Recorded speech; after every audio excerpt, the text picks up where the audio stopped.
All right. Oh my. Here we go. Oh my goodness. Well, this will be a little bit of a different show. I did. I know. I'm capable of doing that, I think. Unless, who knows? Maybe we're not even going to be broadcasting. It'll just be us talking for an hour to nobody. Or maybe it'll be that way anyway. Who knows? It might be that we're actually not on the air, and this is all fake. And if You're about to enter another dimension. Oh, what? Deep thoughts. Mike is Sidebar crew hosting. tonight. What is All right. happening? Mike, explain to us what is happening. Good evening, everybody. Welcome to Sidebar. And yes, we are minus one old bald white guy. You only have one tonight. Old bald white guy. Yes. Well, I'm older than you guys anyway. And, and with my tendinitis, I tend to feel kind of old and decrepit. I just drift in and out of comas now and then. And anyway, welcome to Sidebar. What are we talking about tonight? The sidebar, the bar side? I don't know. Tonight, we're talking about, oh my gosh, I'm having a senior moment. Victim impact statement. We're talking about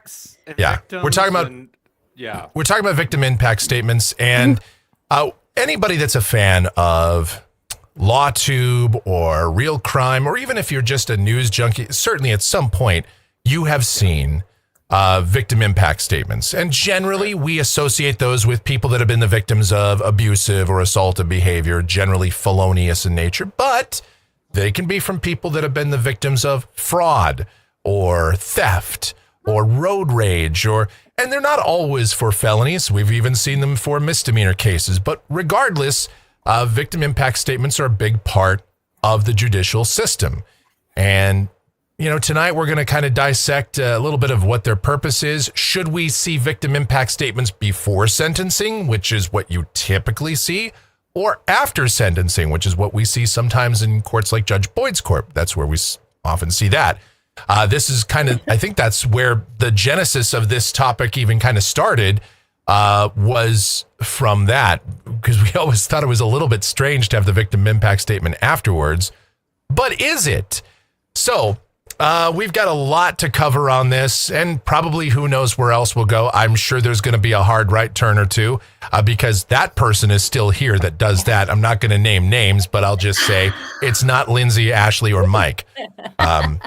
So with that having been said, we sort of we drew straws before the show to see who would start us out, and Ashley got the short straw. So I got the short straw. So I'm going to take it away here. Yes. So victim impact statements. Why are they in court in the first place? So I was curious about this. So I did some research. Victim impact statements became common in the late 20th century, probably thanks to the victims' rights movement. In 1982, the Federal Victim and Witness Protection Act encouraged courts to consider victim impact inputs in the court system. Many states quickly followed, passing laws specifically allowing or requiring victim impact statements before sentencing. Yes, some are required in some states, and I'll go into that in a minute. Payne versus Tennessee in 1991, the Supreme Court ruled that victim impact statements are constitutional in death penalty cases so long as they don't inflame the jury's passions unfairly. And victim impact statements are not just in the U.S., but also used in Canada, Australia, and the U.K. as well, if you're interested in that. So in regards to states, as we have talked about on this show, states do things differently. We have California accepts victim pre-sentence impact statements as part of the investigation, but they have restrictions on them being said in open court.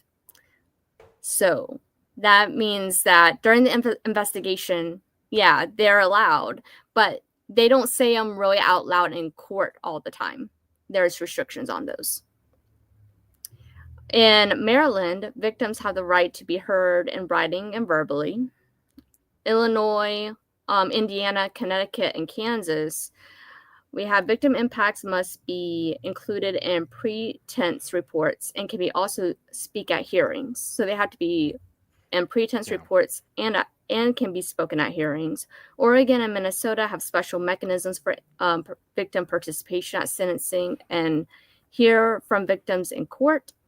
In New Jersey, victims can submit statements at sentencing or during parole hearings. And then Pennsylvania, victim impacts are encouraged during sentencing. So all across the board, we're pretty. There's states that are grouped together and in terms of victim impact statements and who allows what and where, and those are just to name a few.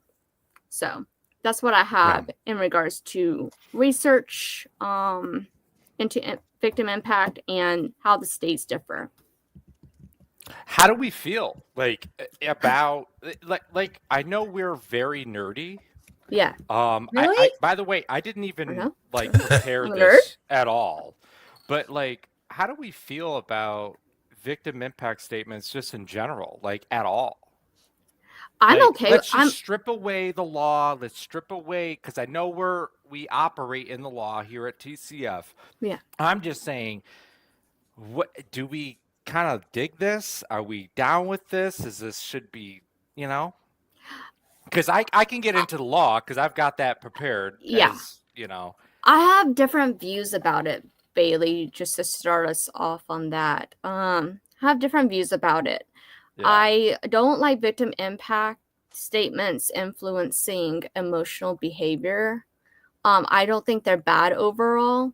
But I know this is against different states' laws and stuff, but I myself prefer if it's waited until after the verdict. But that's just me. Yeah, because it could impact.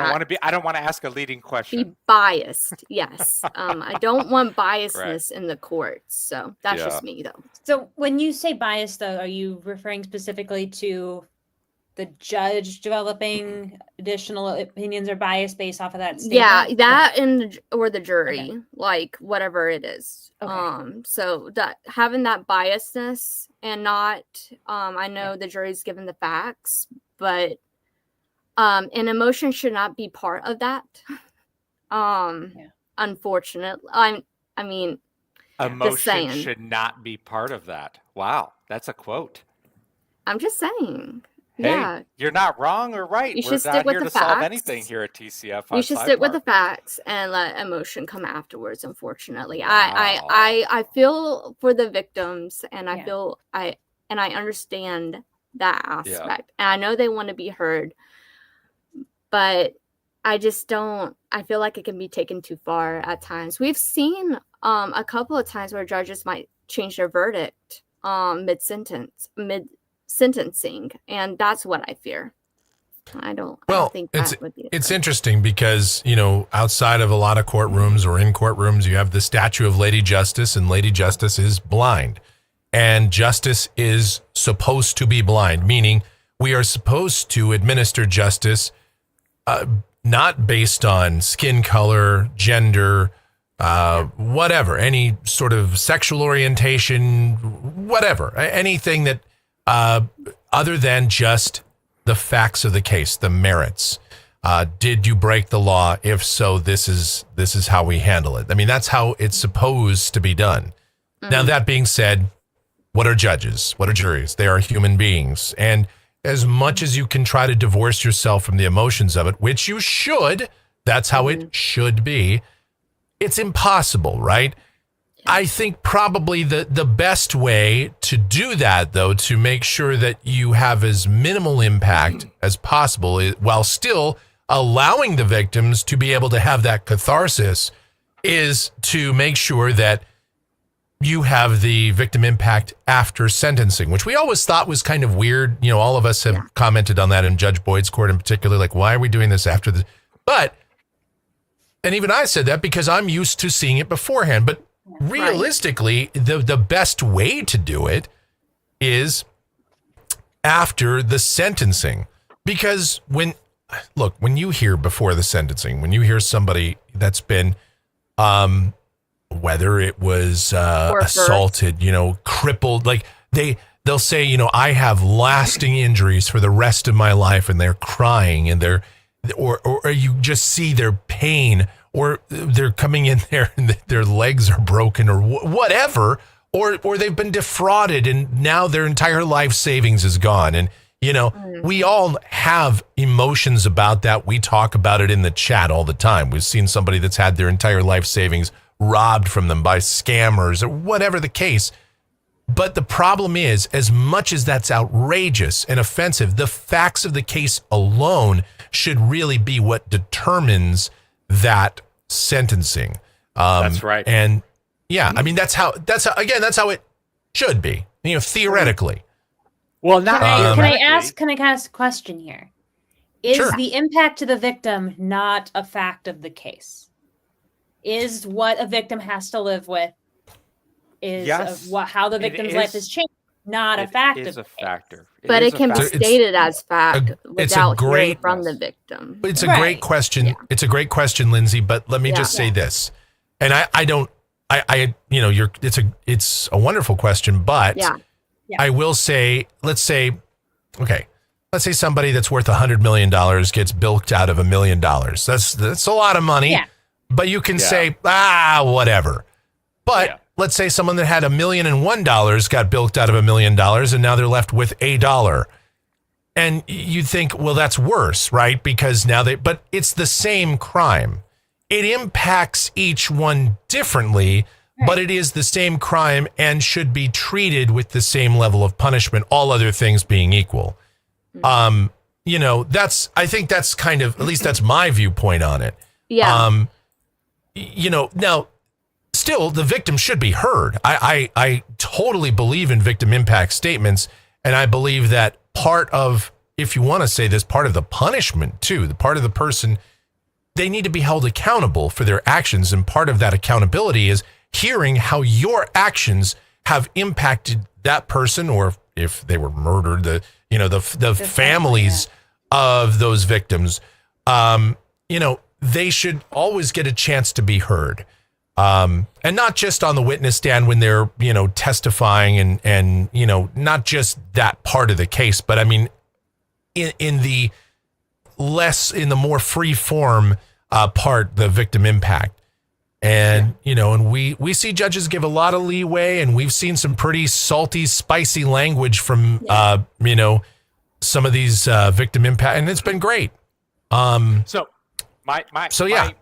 So you mentioned victim impacts regarding the punishment, right? We need to consider the punishment, right? And that needs to be part of our justice system. And Ashley brings up a really good case, and she totally stole my thunder. Payne versus Tennessee. Payne versus Tennessee in 91. Yeah. The argument, in his oral argument, the attorney in that case talks about punishment. So you talk about, well, we want victim impact statements to kind of inform the punishment. What this defense attorney was arguing in this Supreme Court case was like, well, wait a minute, judges. What if there's a victim impact statement that says, I actually forgive this guy. I don't think he's not a monster. So judges, so if, you got to allow impact statements. You have to allow those. They're protected. So that's what the Supreme Court stated, was whether it's for your benefit or harmful or your benefit, it's protected. We have victim impact statements because they could be helpful and they could be hurtful. So they're protected. Yeah. I wonder how California gets away with restricting those, but that's another top thing I'll research. But that's interesting. Yeah. I mean, every state has its own way of taking different laws and conforming to it. So yeah. It's a very diplomatic way of saying that, Ashley. I'll do more Diplomatic research. person, I guess. That's the most reasonable thing, is like, I'll just do more research on this. Yes. Yes.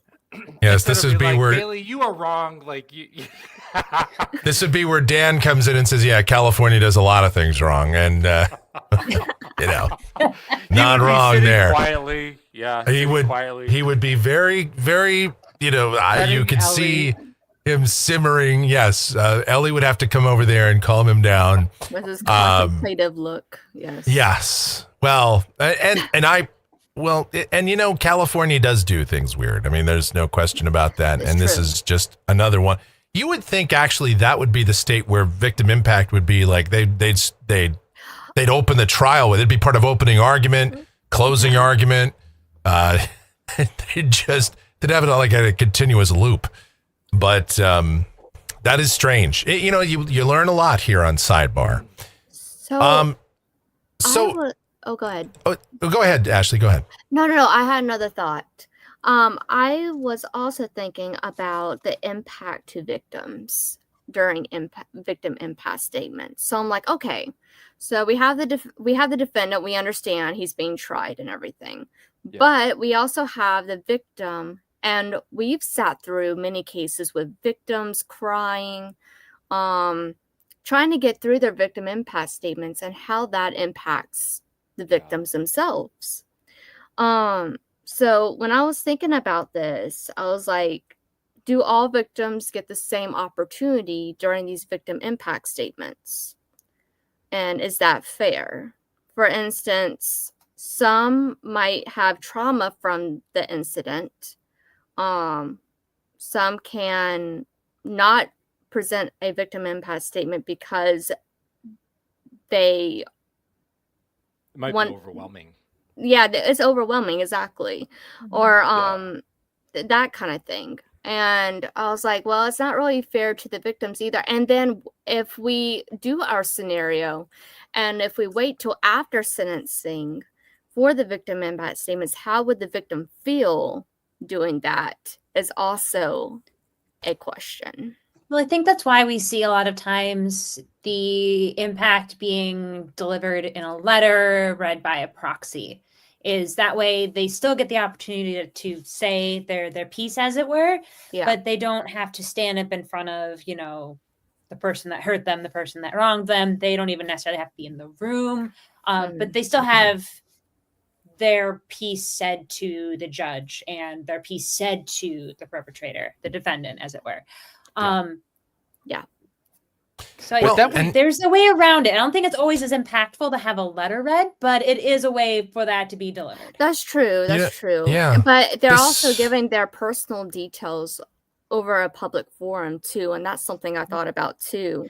Yeah, absolutely. Do they really want to give those personal details out during sentencing? And that's also a viewpoint. Are they given the choice whether or not to? Like, is it like, well, you have to, so, or is it like we are required to ask you and give you the floor if you want it? To be honest, I didn't do a ton of pre-research into this. Some states require victim impact statements of some form, but not necessarily they have to be read out loud in court. Got it. So I didn't see any that absolutely had to be read out loud. Okay. So I think we're good on that. Okay. Well, a couple of thoughts here. First of all, on the letters and whatnot, we have seen, and I know I've seen this in Judge Boyd's court, where a letter was read by a victim's daughter who was part of the case, but not one of the victims. Anyway, at some point, the attorney actually, the defendant's attorney actually objected on hearsay. And the Judge Boyd did say, yeah, this is hearsay. And they kind of shut that down. Yes. I mean, that's one way to put it. Yes. But that is such a dick move on the move of the attorney. I'm sorry. No, yeah. It's not a fucking dick mood. I mean, I don't know if we're talking about the same legal fucking 1940 issue here, but perfect. So, you know, the case that Ashley was talking about, which one was it? I'm getting excited. Payne versus Tennessee. Yeah. All right, that one went in, and the question that went before the court, it says, look, those who are called to take the stand may provide at times yes or no answers to what they're asked. Questions relating to the actions leading to their victimization and during it. Okay, that's what prosecutors ask. They talk to witnesses on the stand. That's What testimony. That's testimony. However, what this research that I found says anything outside these boundaries, including how they felt, what happened to them after their victimization, how their life has been changed, is off limits. And I agree with that 100%. Right. Now, I don't disagree as far as getting a verdict, getting the guilty or not guilty. By the way, this case was involving, I should have said that in the beginning, the death penalty. Oh, okay. So the prosecutor got a little too emotional during closing arguments and was saying too many things, and that's why this case came up that Ashley brought up was Payne versus Tennessee, because during closing argument the prosecutor kind of was like, hey, I think this guy's this and this and this, so he spoke a little too loosely. Yeah. And, Well, yeah. Well, I will say, to the point about should the victim's lifelong injuries or whatever be brought up, and I would say the answer to that is sometimes yes, because in statutes, in some of these statutes, for example, an aggravated assault or causing great bodily injury, I mean, written into the statute is part of it is causing severe or permanent injury. And of course, so you'd have to know the nature of that injury and how it has impacted that person, I mean, that's even in testimony, even during, during the trial, you would have that brought in. Right. I mean, because that's part of the statute. In order to prove your case, in order for the prosecutor to prove their case, you'd have to establish that. So I would say naturally that would be part of a victim impact statement. Yeah, they would say so-and-so suffered blah, blah, blah by this person. Right. They're never going to be able to walk the same or whatever, and we see this. I mean, I can't tell you how many times I've seen this in victim impacts in various courts I've watched where they talk about how their life has been changed because of the direct actions of the defendant, and again, that's in victim impact, and oftentimes most of these I see before sentencing, and we can say, that's wrong, and that's going to influence the judge. However, another thought occurred to me while you guys were talking about this, and that is, now I think about it, sometimes maybe the victim impact statement should be before sentencing, because one aggravating factor that a judge has to consider in sentencing is whether or not the defendant shows remorse for what they've done. Bingo. And PSI. if they're sitting there, not always covered in the PSI though. You're right. If they're sitting there, referenced a lot. Like, sorry, I'm totally interrupting you, Michael. But it's fine. I see it a lot where, like, you have the victim impact statements happening, and you see a defendant slumped in their chair, head back, eyes rolling. I think there's a lot to be said there about watching the demeanor of the defendant to help ascertain that. Lori Vallow, Chad Daybell, people that are sitting there with grins, they're just sitting there with poop-eating grins on, while they're, or they have these smug looks, or they're just not even really paying attention, or, they're, and that kind of thing. But it's not fact though. It is written. It is a consideration that is written into some of these statutes. Does the defendant show remorse?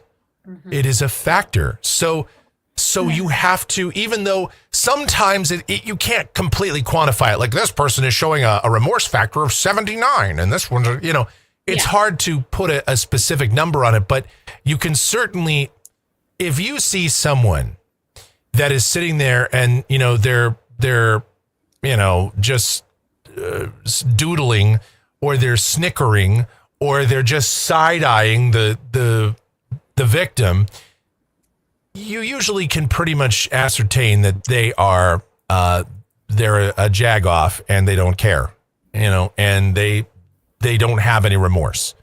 Yeah. On the other hand, if someone they're visibly upset, they're crying. Again, that doesn't always mean they're showing remorse. Maybe the idea that the punishment is the sword of Damocles is falling on them. Yeah, I mean that could be it, but at least that's better than I'm sitting here laughing. And again, we've seen that where a defendant is laughing or mocking or just not paying attention or interrupting or arguing or whatever. So it is a consideration. So maybe before sentencing is the better way to go. This is one of those where I kind of come in with one idea and now I'm starting to think, well, maybe it should be before sentencing, not necessarily because I get that it could influence the judge negatively. Yeah. It could influence positively, or at least it could mitigate something, or I don't know. It gives a full picture of everything, including the defendant's overall behavior. And I know there's PSI too. It just can be prejudicial. That's my concern. Yeah, that was I totally understand that. At the Supreme Court. In fact, in that hearing, it was called survivor opinion. This is not testimony. This is not codified. Like I saw this with the candlestick in the closet with, Mr. Mustard, Colonel Mustard. Yeah. This is opinion. This is opinion. Yeah. In the courts. Okay, I'm for it. So I know I'm getting kind of hot and heavy about this. Yeah. I'm all for that. I want to do what Mike just said. It builds context. It gives a picture of the crime. Mm-hmm. However, it could be prejudicial. And that's I totally understand that. There's definitely circumstances where you have a defendant of one social standing and then the victim comes in and they're of a potentially opposite social standing. A few tears come out, you're suddenly And can you really? I'm picking up what you're putting down, Bailey. I'm picking it up. Can you really gauge remorse with them just sitting there, and however they're acting too is also a question, because, like we said, it's not scalable. We can't just say maybe they're laughing because of nerves or something like that. I don't know. I don't know. I don't want to assume that, but and it is mind disrespectful, you, though. To put this into context for everyone listening, this is a sentencing hearing. Yeah. The defendant has already been found guilty of a serious crime, right? The judge has to weigh this and has to weigh everything. All of it, the big context, the big everything. What was it that Judge Simpson have at the big y'all? Remember that guy in Judge Simpson's I think so. court? A little bit. Anyway, the big y'all. So the courts have to consider the big y'all, all of it. And I don't know. Well, but here's where it definitely gets a little murky. But then every judge that I've ever seen has always given the defendant the opportunity to make a statement before imposing sentence. Yeah. Right. Now, most of the time they take advantage of that and say something. There's another way to gauge remorse. I mean, if they kind of stand up there, and how many times, Bailey, I know you and I in particular, have, and to some extent, Lindsay and Ashley and Dan, of course, has done this, where we see this, right? And we see someone getting up and it is blame everybody else. Mhm. But me, this is, well, it's the drugs. They'll always, they'll say, but it was because, a friend of mine got me into marijuana, which led me down into cocaine. And then I did heroin. And then in 1997, Monica Lewinsky happened. So, and my parents got mad. So then they hit me. And then the dog bit me on the foot. So then I had to take pain meds because of that. So then I was in a college class and turned in my assignment late. So I failed and I had to drop out of college. Then I was drinking. It's just like, and then somehow fine. I found a gerbil up my ass. I don't know. And Yes. Hard to starve Is her. that worse? Is that worse than the F-bomb alert? I mean, I don't. Came on the douche strong. Wow. Hey, Dan's not here, so hey, he's gone. He's in Substitute chat. teacher. Cat's away. Cat's away. We're gonna have fun That's here. the on way we're Sidebar. gonna get the gerbils This- out, apparently. This is side. And it's just Uncle Mike here. It's not, Father Dan's not here tonight. Oh my gosh. Sorry, Oh, Dad. gosh. Sorry, Dad. Sorry, Dad. Anyway, what's So we've now Just- gone just- there. Just don't say anything that will flag anything. That's all. Well, don't say anything that'll flag anything. We did that a couple weeks ago, and no, don't say it. We all know what we're talking I about. don't know what it was. But yeah. So, yeah. Anyway, the bottom line is that they blame everybody else and everything else, and that's how you can. I mean, that's a great way to gauge remorse. Yes, of course, if they're just sitting there doodling or whatever.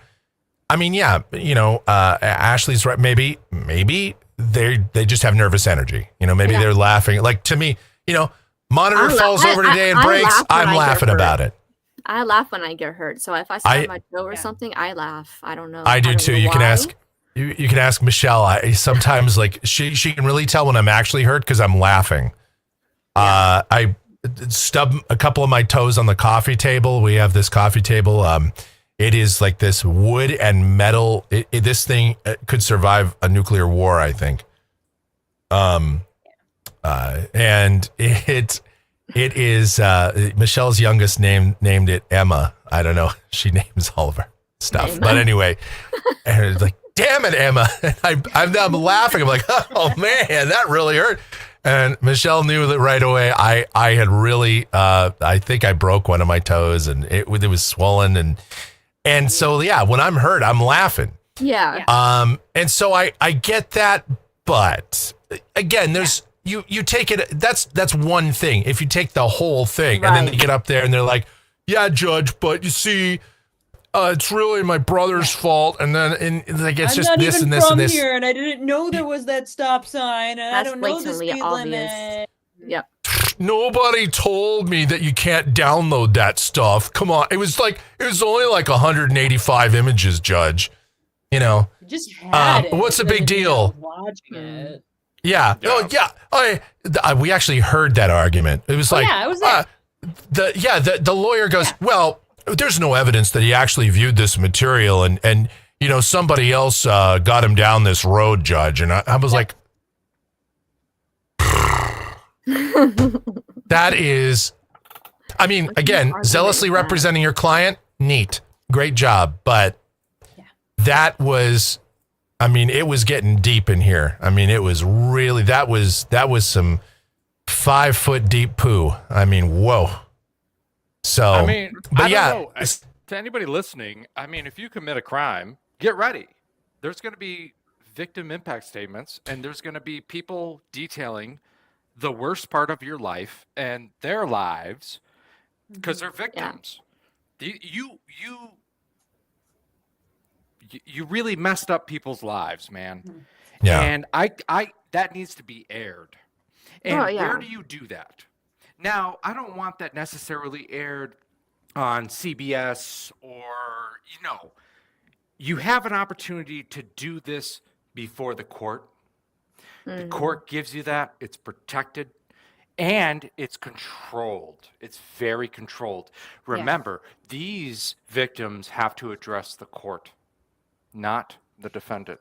The defendant's already been found guilty, Mhm. and by a jury of his peers, and so the judge is very careful and will even interrupt Yeah. a victim impact statement and say, "Hey, you need to be addressing the court, please." Yes. And so I love that nuance. I love that that is an opportunity. And before I pass it on to you guys, I have to trust my judges that are elected to be able to weigh that and not get emotional per se. Yeah. And like, oh, suddenly I was going to do 8 years and now I'm going to do like 15 years or something. I trust these judges to be measured. And, well, we have to. And they're elected officials. And so that's kind of my stance. In the chat, Michelle brings up the Larry Nassar case because, Michelle's one of these. She follows a lot of the big high-profile cases and these, kind of longer trials, which we don't often cover here on TCF. But we certainly we do sometimes look at the sentencing for some of those kinds of cases. And the Larry Nassar one was interesting because there was over 100 victim impacts. The victim impact statements went on and of course there was the one where the father of one of the girls that Larry Nassar assaulted said, "Judge, I just have one request. I just want 5 minutes alone with him." And the judge was taken aback, was like, I obviously I can't do that. And she's like, "Well, just 1 minute." Then he leaps over the table. This guy, does the hurdles and goes to attack Larry Nassar. And again, we've seen this in Michelle and I watched a whole compilation of these where victim impact statements went, pretty violent. And of course, the Larry Nassar one is definitely one of the most famous ones, but there's been many others too. And that's, some people say that's a problem with victim impact because it brings out the raw emotions and some people can't control those.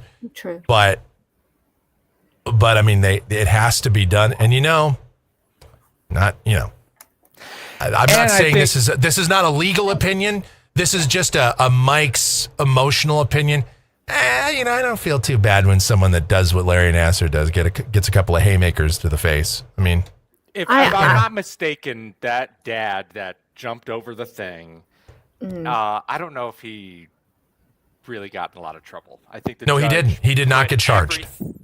He put everything into context and didn't do that. Now, some might argue, wow, no, he technically that's at very least is simple assault. It's contempt of court. It's assault. It's of course. Contempt, everything, all of it. But look, the judge put it into context and was like, I understand. And don't do this again. Right. Yeah. Yep. Well, and I think, again, judges are humans, right? That case in particular, Larry Nassar, I mean, he assaulted victims under the guise of medical procedures, for years and years. For years, high-profile Olympic athletes, dozens and dozens and dozens and dozens of girls. They're not even women. These are they were young. These are teenagers. In some cases, maybe as young as 12, 11. But just even if they were adults, it would be gross enough. But the fact that they were children was just heinous. And now he's doing, 789,000 years or whatever it is. And good. And you know what? I mean, but he needed to hear those victim impact statements. He needed to hear all of those things. After I remember listening to this now, all of them. He needed to hear that. He had to sit there and listen to it. Whether or not he's appreciating it, right? We don't know. And I don't think he did. But here's the thing. You know what, Bailey? You bring up a kind of stir up another thought here for me, and that is sometimes victim impact statements are also good for the other victims if there's multiple victims of a crime. Yeah, that's true. It lets people know that it's okay to be hurting. And that you're not alone. Yeah, You know, it communicates to the public. It communicates to the Yes. public. It's a public record. And that There's this is a not right. person who's typing all of these words. It's Yeah. a public record, and I love that. I love that transparency about this. Obviously, I made my kind of legal arguments about like, hey, well, this and that, but you know, but yes, It I doesn't- love that it's public. Yeah, It's it public. doesn't undo what's been done because nothing can undo what's been done. Yeah. But at least, you know, it's that opportunity. And it's that opportunity. And of course, the Constitution gives you the right to confront your accusers, but you should also have the right to confront your assailant. Yeah. You know, and I think that's really important. And when we say assailant, I mean, again, we've seen these in fraud cases and theft, and you know, I watched a Judge Boyd with a road rage where there was a victim impact, and someone wasn't, you know, particularly seriously injured and all that, but they were scared to death. And you know, that's one of those things where how do you get in a car again sometimes when you never know, you could just be innocently driving along and next thing you know, some guy is pounding on your window and pulls out a gun and points it at you and then just drives off, like, you know. So that's another reason why I think these victim impacts are great. I mean, and now I'm more convinced, yeah, maybe we should just be doing these before sentencing. I mean, Well, and I think why not? Maybe. my biggest thought for like why they come before sentencing is I kind of feel like the delivery of the sentence is like the climax. It's like the climax of the story of that sentencing. The hearing. denouement. Yes. Yeah, well, it's like that's why we're here. Yes. And I feel like Dang, okay. just the order of operations, it feels like everything should lead up to the delivery of that sentence. Yeah. No, that's a good point. It should be part of the package. Yeah. Yeah. Like Yeah. the judge should know something. Yeah.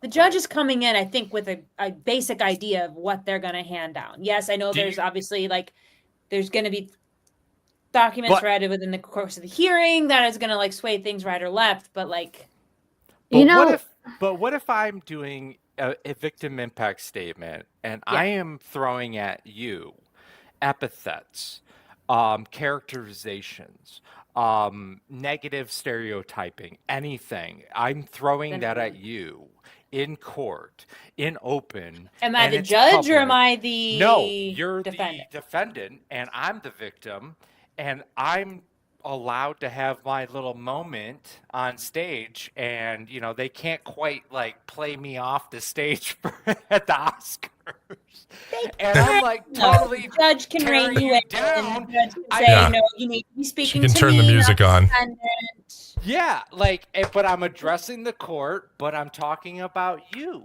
I'm talking Yeah. about your character, and a judge is having to consider that, right? Right. That, I mean, I could say No, almost I see anything. what you're saying. Right. Okay. I see what you're saying. Yeah. You would hope that the judge would be filtering to some degree.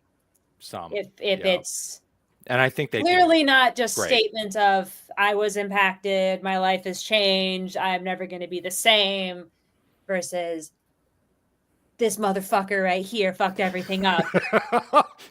Wow. Yeah. Hey, I had to have my Bailey Lindsay's moment turn. here. Yeah, No, my- Everybody, I'm just saying, everybody like, gets a yeah, Bailey that's moment. what we might hear. You know, 5:43. like there's two very different arguments that were just given there. You know, Yes. there was this is how I was impacted, and this guy sucks. You know, Mhm. you would hope that the judge would hear that way, that consider that. I hope the judge would remain unbiased when listening to victim impact statements for sure. And I'm sure most of the time they are. I'm just not quite sure if it's 100% of the time, which Well, concerns we've me. certainly seen, if you've watched enough of these, if you know, the old court cam and all that, we've seen a few judges that I think one, some guy did just a very, very heinous thing. And I can't remember if it was like a sex assault case. And I mean, but it was really, really bad. Multiple victims, all that. And Yeah. the defendant was so disrespectful. And finally, the judge just got mad. And I think at one point he goes, "I hope you die in prison." And you know, and I think that's one of those viral clips. It's gone around all over and I think that was even in Michigan. I think I know what you're talking about. Yes. And you know, that's one of those things where was the judge unprofessional there? Yeah, you know, but we've seen somewhat more tame versions of that. Where, I mean, look, Judge Fleischer, okay? We love Judge Fleischer. Yeah. And we miss do. Judge Fleischer. We do. But- Come back. We miss you, Judge Fleischer. Come back. But If you're watching Judge this, Fleischer has told people before, hey, when you get into prison, you're the kind of person, you go to prison, you're going to be a bitch in prison. Yeah. I Basically. mean, he's Yeah, literally straight up. told people that.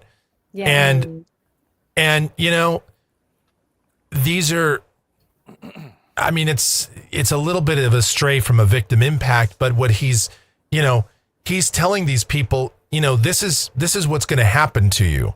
You know, Judge Boyd says these things, Judge Stevens, you know, they all tell you, you know, when sometimes during their sentencing, after they've heard the victim, they'll say to him, look, your attitude here, how you behave, Judge West is well known to do this, you know, your attitude and how you behave in the prison, and, you know, she'll say things like, you don't give a damn. Well, we're not going to give a damn. And when you get assaulted, when something happens to you in jail, don't be surprised.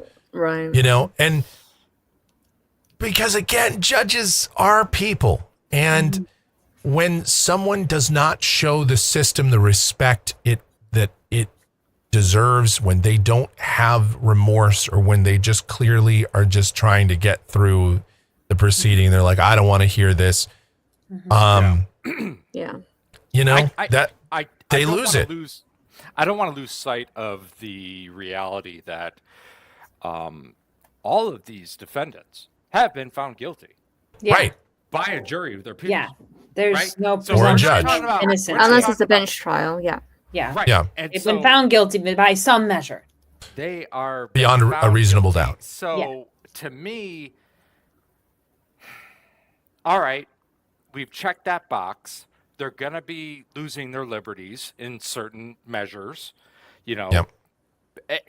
And to me, if we just add like, oh, you got to actually hear me talk to you about like how this actually impacted me, fuck you. If you're offended by that, fuck you. And that's exactly what the Supreme Court said. I mean, they didn't say fuck you, but they were like, no. They said no. Because if the state can't, you know, so this is Scalia may have protected. said that.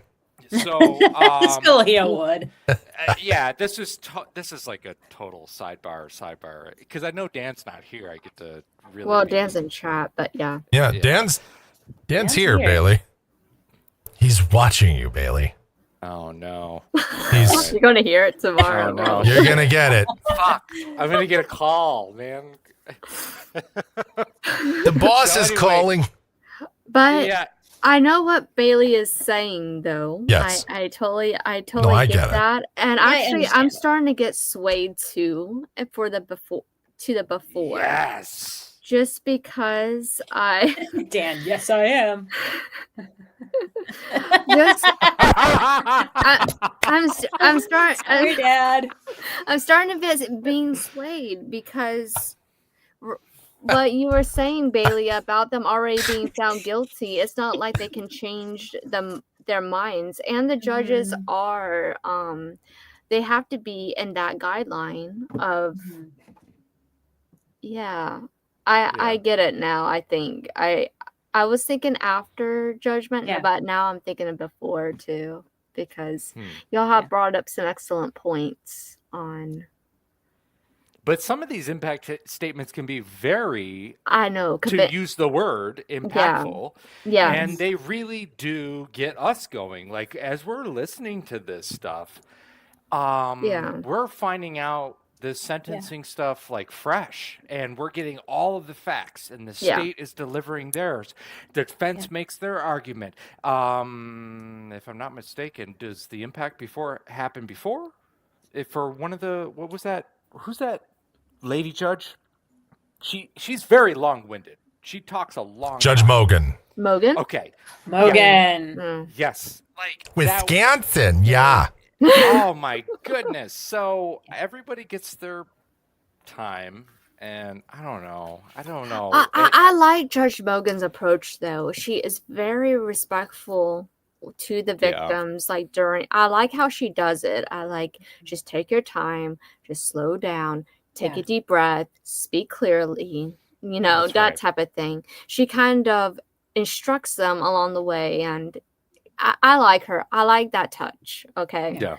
But yeah, it makes sense. It makes better sense than it did before this, that the victim impacts are heard before, because that's the order of progression. And also that, I don't know, it's Here's the thing. Like Makes the sense. thing. I sound like Judge Boyd now. Here's the Go thing. ahead. Like There's a it thing. Here's the does thing. add Here's the it does thing. add color to the charges, because the law is very framed right. very like this, right? Mhm. It adds color to the charges. So like, just because somebody is charged with Why they're this being charged. crime, or X crime, first degree, second degree, whatever, I think adding color to the charge, in other words, in the form of a victim impact statement, is valuable, Yeah. is necessary. Yeah. Because one murder is very different from another. We've heard horrible cases in Texas where someone got shot once and one person got shot 39 times, Mhm. right? Yeah. I mean, and they might be the same charges, but it adds color to and context to the charges here.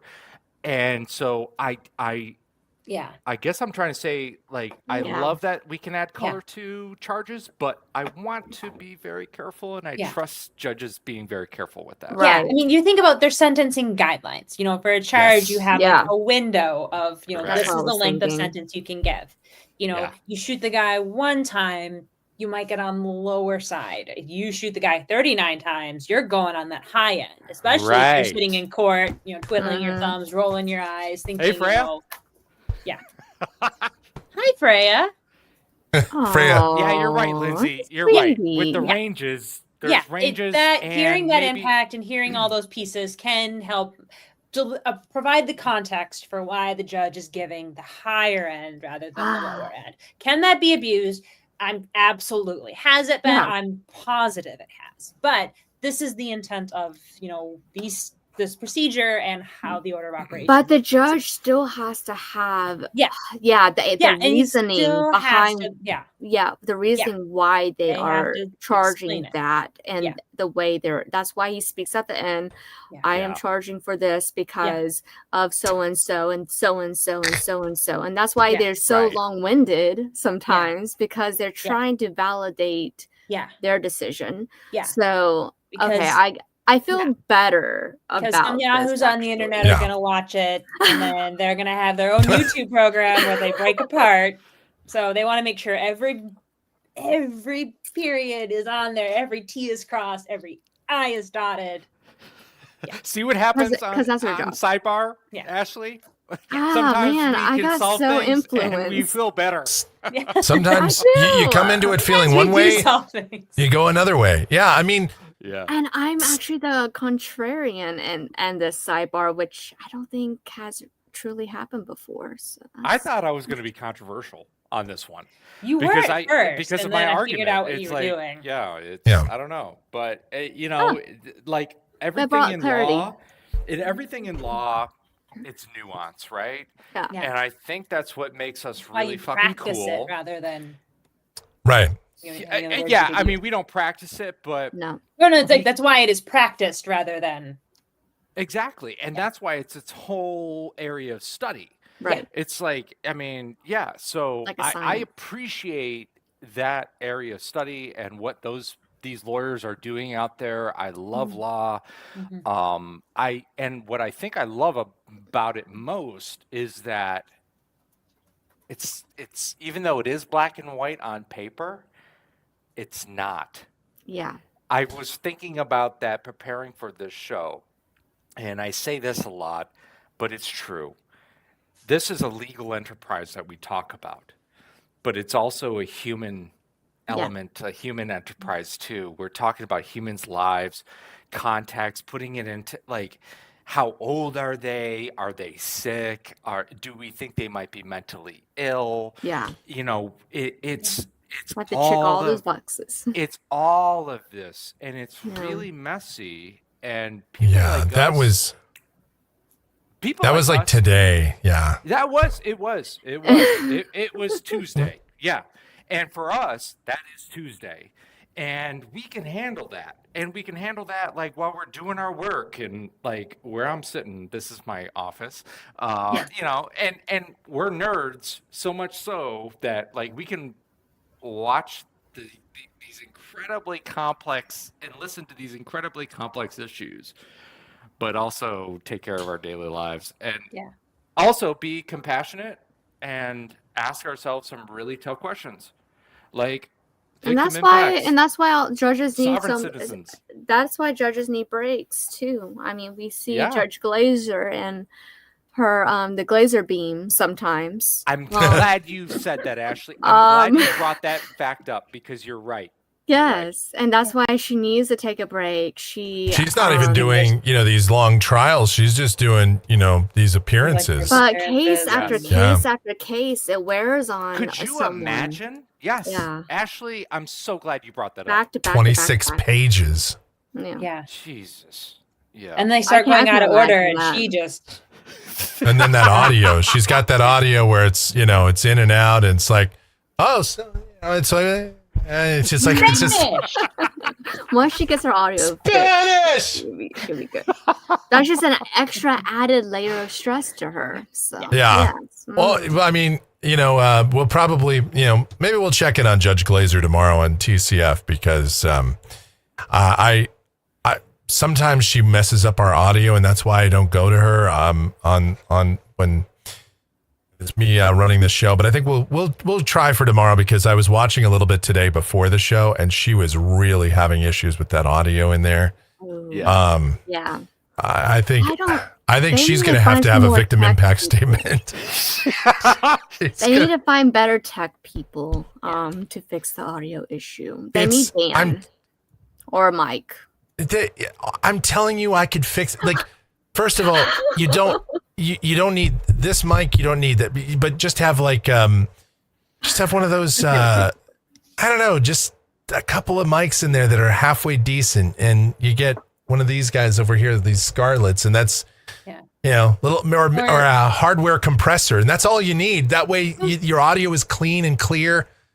And Who's the one in Wexford Boom. County where it sounds like they're typing on the microphone? oh my God, I think that's Judge Elmore. Elmore. Hear Thank you. the clerk Judge Elmore. or the I respect the work that woman is doing. But The my word. oh my. Writer sound. Yes. There's these heart wrenching. It's like, who the hell's tap dancing during a courtroom session? All you're missing is the ding. Oh my God. Yeah. No, that's not even bad, Bailey. I've got this keyboard over here on this other computer, and it's like yes. That it's sound. like that. It's almost like one of those mechanical keyboards. And anyway, it's that's very loud. Yeah. Some people do like the sound of the feedback on those, but I get a new keyboard for court, please. Well, yeah, or don't sit right next to the judge or right next to the audio equipment. I mean, maybe that. I don't know. Things we didn't Well, think that's the about other thing until with all these- the courts were being streamed. That's the thing. Yeah. Wexford Yeah. County doesn't have the budget to update their courtrooms. Yeah, I mean, not every courtroom can have the audio production of like Judge Boyd or Judge Mogan, who has a great sounding audio in there. But that's the other thing too is sometimes these victim impact statements, the problem we have with them sometimes is that the audio is really bad on these streams because sometimes they're over Zoom. Yeah. And that's where I have an issue. I mean, maybe that's another topic for another day, is just the whole, I mean, we've talked about the Zoom thing. Yeah. Yeah. But we haven't really talked about the victim impact part, or like today we had that disgusting case in Judge Boyd's court that took us well into overtime with that gross guy, but he had like audio in the back. People were like, Mike, there's extra audio. I'm like, that had nothing to do with me. He was on Zoom. That and was me. I was like, what the fuck, Mike? What the fuck? Yeah, there's a guy, there's somebody that I could hear almost just as clearly as that guy over there. Yeah, man. So, I'm in here for 20 years and then I'm going to just have to, yeah, some asshole's over there giving his testimony. I don't give a shit, man. I don't care. Yeah. I was listening to this and I was like, I didn't know what to do. I was sitting here, I'm like working. I'm working and I'm like, I don't know if this is like a double audio situation. Maybe I should. No, it was, but it wasn't from me. That was in Judge Boyd's court. That was, and they were struggling. And Judge Boyd hates doing those things over Zoom, but sometimes you have to, I guess. And so, because that guy had spina bifida, but somehow he was able to do stuff to his and niece. Still be a fucking total. Yeah, that was that guy. So we went in overtime for that, just like we went in overtime tonight. So as usual. Well, I don't know if we could say we solved nothing. I think we actually I have so much more clarity. So we came to a consensus. Yes, I think this wasn't necessarily a solve or not solve thing. I think this was more of a discussion, which is always good, and that's why we have them here on Sidebar. Tuesdays and Thursdays, 8 p.m. East, 5 p.m. Pacific, and Arizona time, at least until the time change next week. Thank you to the rest of the lemmings who changed their clocks because we don't. So, final thoughts. Let's start. Well, we started with Ashley, so let's end with Bailey. Hey, you're killing it, hosting the show, keeping the lights on. But you're doing more than that, man. You're keeping us all together. And it means a lot. It means more than I think you may know and what I can express. But thank you for doing that. You guys, Team Sidebar, you guys rock. And here we are. And we're not solving anything. And it's really fun doing that with you. I love doing this with you guys every Tuesday and Thursday. So let's keep it up. And to the viewers out there, thank you for your support. It means a lot. Thank you so much. Ashley. Well, I'm kind of dumbfounded because I had my convictions before entering Sidebar. And this is kind of like the first time that I'm like, okay, my position has changed. So good job, you guys. My position has changed. I did agree that there should be victim impact statements. So I thought they should be after the sentencing. But I changed my position, and now I think before is kind of the proper place for it to be. It's just the progression of things, and I am less worried about biases that I did before. So yeah. It was a good talk. I enjoy hearing all the different viewpoints that you guys made. And yeah, we are a family. And Mike, you've been doing such a great job. Thank you so much. You're keeping the whole family together, and I'm sure the people in the chat are appreciative of you as well. And yes, thank you for all you do as well. No, thank you, guys. Well said, Ashley. Lindsay. And of course, Lindsay. I forget that you guys don't know me off mic and that I tend to use curse words like commas in real life. So sorry if I caught everyone off guard with my. You did catch me a little bit. Yes. I was surprised. Yeah. I mean, I've occasionally seen it in the chat, but yeah. I knew it was there. I just always knew it was there. Like, nobody plays on ice who doesn't have ice cold, like attitude in their veins either. You know what I mean? Like, if you're skating on sheets, you got ice cold attitude in your. Anyway, I'm sorry. Yeah. Oh. No, I mean it was a spirited discussion, and I don't know that Yeah. changing minds was the intent tonight, but No. I think we Yeah. kind of presented our points, and at times like presented the counterpoint, even if we disagreed, and it was a really good conversation. I'm glad we were able to have it. Thanks, Dan, for setting us up to host. Be able to do this while you're away. Yes. Yeah. Yes. You didn't Thank you, totally Dan. burn the house down. There's just some Thank you. smoldering No. in the corner. And thanks everyone for jumping in the chat tonight. It was Yes. good Thank you. conversation all around. We had lots of participation. Michelle, appreciate you for helping me out during all this as well. The executive producer over on the Phoenix, Arizona weather discussion, and now kind of pulling some double duty on the Your OAO. yes, and my OAO and the SOT and the GOAT, and really thanks to Michelle, thanks to Barbara, thanks to everybody for joining us in the chat. Thanks to you guys for all your kind words as well and all your support. I really appreciate that. And Dan, we miss you. We do. Maybe Bailey doesn't as much because he feels like, now there's substitute teacher Mike. So he could get away with a little bit more with Mr. Groff as opposed to Mr. Soul. I get to drink But, I get to drink on the show now. Not well, that it stopped me. That before. stopped you I before. was going to say, wait a minute, that's nothing new. I've seen that glass It's before. a regular. Yeah. occurrence. Yeah.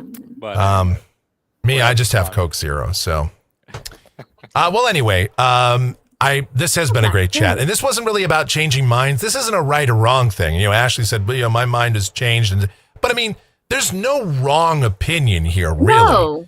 I But don't think so. but I'm but if you can be persuaded, or if you think a little differently, or just feel more enlightened after this, that's kind of the goal. That's why we do this. Tuesday and Thursday, we'll be back. Yes, Thursday night, 8 p.m. East, 5 p.m. Pacific, for another exciting edition of Sidebar. Thank you so much. And of course, tomorrow morning, 10 a.m. Eastern, 7 a.m. Pacific, you'll get to see me again filling in for fearless leader, Mr. Dan Soul. And of course, 45 minutes earlier, you can see Dan. He's on the road. Tomorrow he'll be in, I don't Topeka, know Kansas. exactly. who knows? He's in Kansas Probably- right now. Topeka, Yeah. Kansas. So you'll get to see him en route. Of course, his daughter's getting married this weekend, so congratulations on that. And it's family time, and it's a wonderful time. And so we wish Dan safe travels and Definitely safe travels. So Yeah. and then hurry back to Sidebar because Bailey needs to be roped in, and I don't know. I feel like Apparently, I do too. I'm getting a little crazy no, over stop it. New girl got out of control. Out of control. Have you heard some of the things Bailey has said? I wouldn't call Yeah. that out of control. Totally. Yeah, But- I would say by Alright. comparison, you talk about fires and smolder. I think what you did was, I don't even know if it would register as a spark by comparison. Fair enough. But whatever. We'll do it again Thursday. Thank you again so much for joining us. Don't Good night, give him new everybody. ideas. Good night, everybody.